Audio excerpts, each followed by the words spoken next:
আসসালামু আলাইকুম, স্বাগত জানাচ্ছি অ্যাক্সেস নিউজরুম থেকে। প্রথমে জানিয়ে দেব সংবাদ শিরোনাম, পরে বিস্তারিত।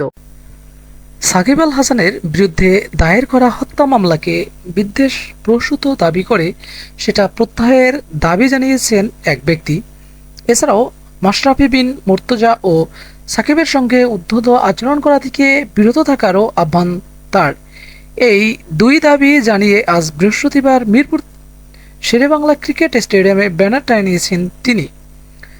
আজ দুপুরের দিকে বিসিবি ভবনের বাইরের দেয়ালে ব্যানারটি টানান সেই ব্যক্তি। অপরিচিত ওই ব্যক্তি ব্যানার দুটি টানিয়েই চলে যান। এই সময় পাশেই ছিলেন বিসিবির কয়েকজন কর্মকর্তা, তবে কেউ তাকে বাধা দেননি। এ বিষয়ে জানতে চাইলে নাম প্রকাশে অনিচ্ছুক বিসিবির এক কর্মকর্তা জানান, তারাও তাকে চেনেন না, তিনি বিসিবির কেউ নন, হয়তো সচেতন কোনো ক্রিকেট সমর্থক। দেশের ক্রিকেটে মাশরাফি সাকিবের অর্জনকে ভুলে যাননি, সেই শ্রদ্ধা থেকেই হয়তো তিনি এটা টানিয়েছেন।